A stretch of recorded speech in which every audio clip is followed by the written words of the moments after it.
everyone. Today we will be discussing about a new topic or a new chapter, that is circulatory system in humans.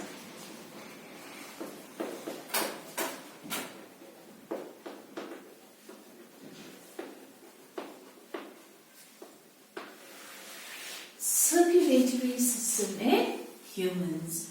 Now, what keeps on circulating or flowing through our body? Blood. So, under circulatory system in humans, we'll be studying about or we'll be discussing about blood. Blood flows through vessels known as blood vessels, and then the main part that pumps blood, that is the heart. So, under circulatory system, we discuss about three things: blood, the blood vessels, and the human heart. Okay, so today we will be discussing about the various components of blood.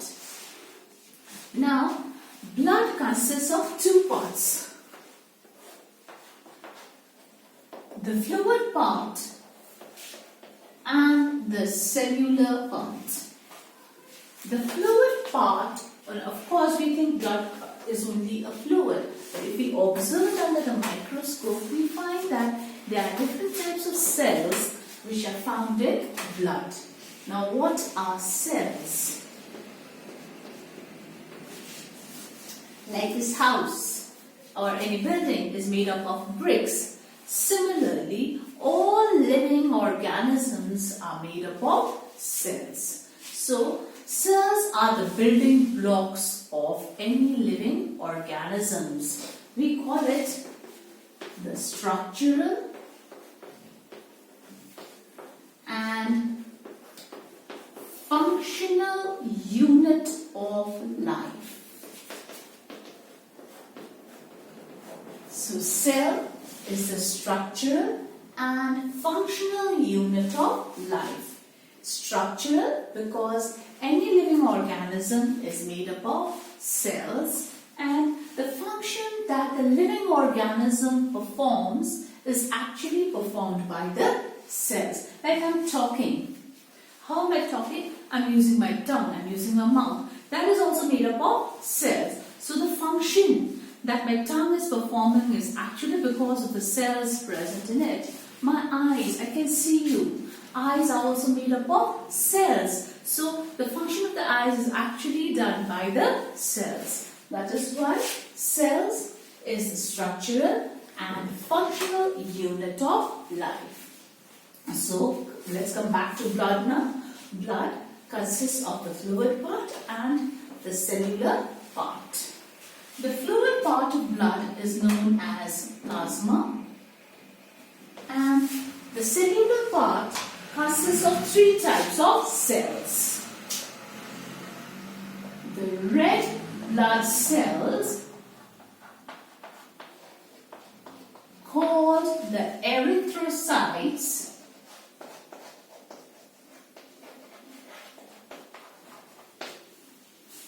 the white blood cells,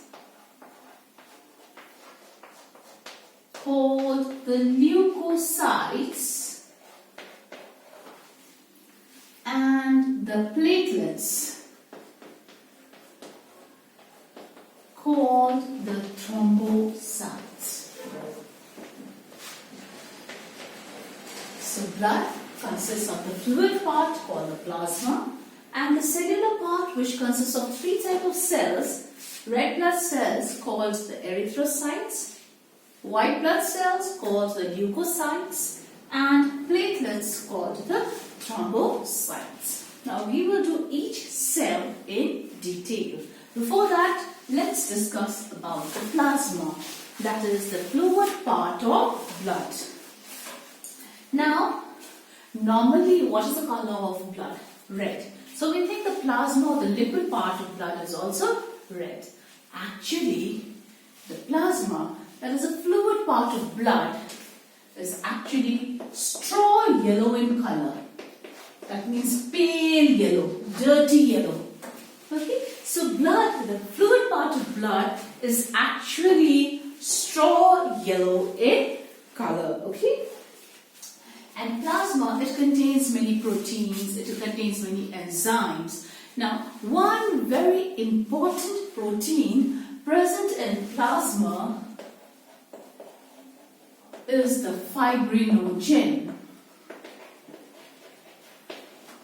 So one very important protein present in plasma is the fibrinogen. Okay, so plasma is actually straw yellow in color, and it contains various proteins, various inorganic salts, various enzymes. But you have to remember the name of only one protein, that is fibrinogen. Now we come to the cellular part.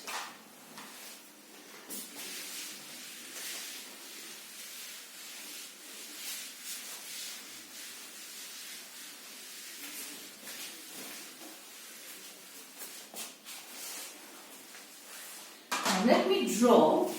Like suppose we observe human blood under the microscope, we will see such structures.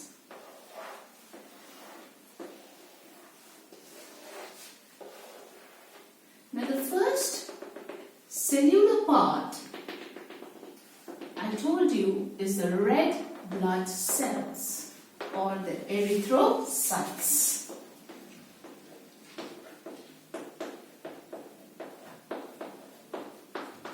Now everyone has eaten donut. Now imagine a donut without a hole. So it is very thick towards the periphery and will be flat in the center.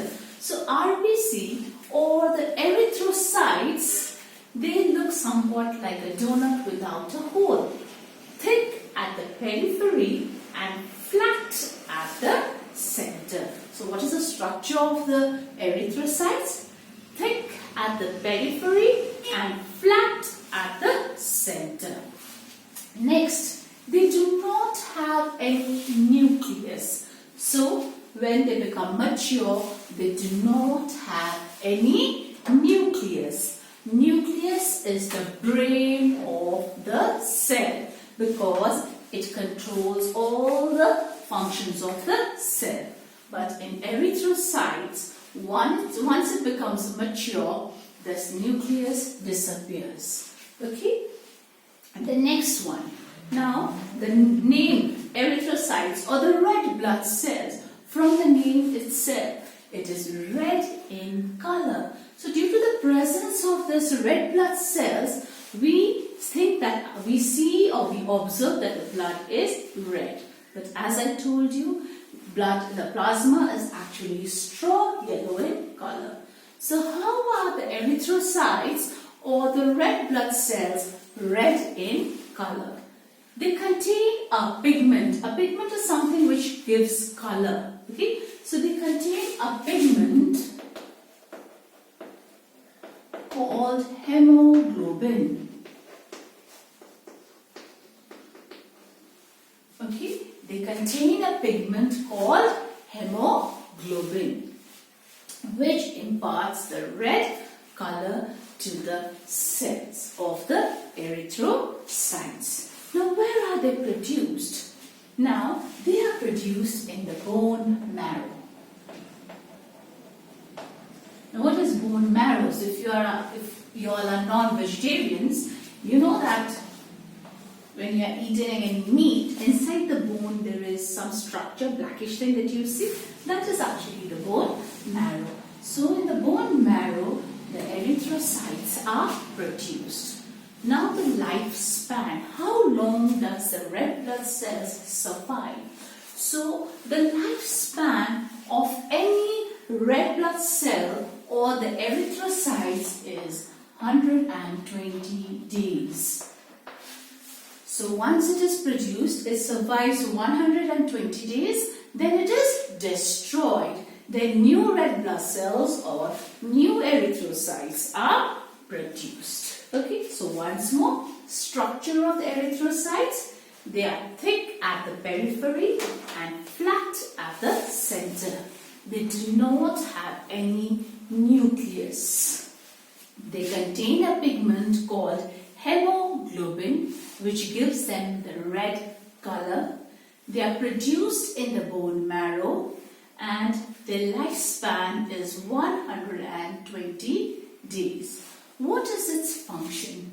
Now, the erythrocytes help in transporting oxygen to the different parts of our body. So it helps in transporting oxygen to the different parts of our body.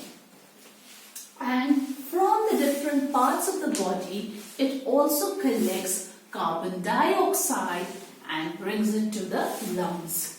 So from the lungs, it carries oxygen to the different parts of the body, and from the different parts of the body, it collects carbon dioxide and brings it to the lungs so that we can throw it out, or it is removed from the body.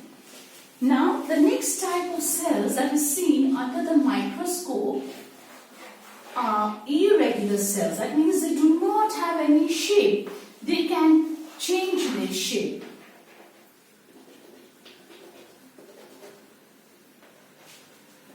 They keep on changing their shape.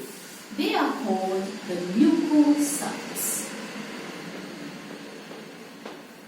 or the white blood cells. From the name itself, it does not have any color. That means there is no pigment present. I already told you it does not have any shape. Number 2, there is no pigment present, so it is colorless. Like the erythrocytes, leukocytes are also produced in the bone marrow. Now, what is the lifespan of white blood cells or the leukocytes? Once it is produced, the lifespan of any leukocyte ranges from 12 hours to 12 days. So, the lifespan of leukocytes ranges between 12 hours to 12 days, after which it is destroyed and new leukocytes are produced. So, once more, they do not have any shape. They have a nucleus. In the leukocytes, there is no pigment present. It is colorless. Like the erythrocytes, they are also produced in the bone marrow, and the lifespan is between 12 hours to 12 days. Now, what is the function of the leukocytes? The leukocytes are the soldiers of our body. That means they fight against any disease, or they fight against any bacteria or virus or anything that enters our body. They protect us from diseases. So leukocytes protects us from diseases. The last type of cells are small spherical cells. They also do not have any nucleus. It is only the leukocytes which have the nucleus. The last one are the platelets or the thrombocytes. They are small spherical shaped cells without any nucleus. Okay? And like the erythrocytes and the leukocytes, they are also produced in the bone marrow. They are also colorless because they do not have any pigment. So only the erythrocytes have pigments. Okay? Now what is the lifespan? The lifespan of thrombocytes ranges between 3 to 7 days. So once they are produced, the lifespan is between 3 to 7 days, after which they are destroyed and new thrombocytes are produced. Now what is the function of these small thrombocytes? Now, suppose you cut your hand, what happens? Blood oozes out. But after some time, it stops coming out and then a clot is formed here. So whenever there is a wound, once a clot is formed, the blood stops oozing out. So what forms the clot? The thrombocytes. So thrombocytes help in clotting of blood. Suppose there is no clot formed, then the blood will keep on coming out. Okay? So thrombocytes help in clotting of blood so that it prevents excessive loss of blood from our body. So these are the different components that make up blood. So let's revise once more. Blood is composed of two parts. The plasma part, that's the liquid part, and the cellular part, that is composed of erythrocytes, red blood cells, leukocytes, white blood cells, and thrombocytes, the platelets. Plasma is normally straw yellow in color. It contains a very important protein called fibrinogen. The cellular parts, erythrocytes, they are dish-shaped structures which are thick at the periphery and flat at the center. I give an example of a donut without a hole. They do not contain any nucleus. They have a pigment called hemoglobin, which gives them the red color. They are produced in the bone marrow. The lifespan is 120 days. They help in transporting oxygen from the lungs to the different parts of the body, and they help in collecting carbon dioxide from the different parts of the body towards the lungs. Then the next one, leukocytes. They do not have any shape. They have a nucleus. They do not have any pigment. They are produced in the bone marrow. Lifespan is 12 hours to 12 days. They protect our body from diseases. Thrombocytes, they are small spherical shaped cells. Nucleus absent, no pigment. They are also produced in the bone marrow. Their lifespan is between 3 to 7 days and help in clotting of blood. Thank you everyone. I hope you all understood this topic, that is the various components of blood. Please do like and subscribe my channel. Thank you.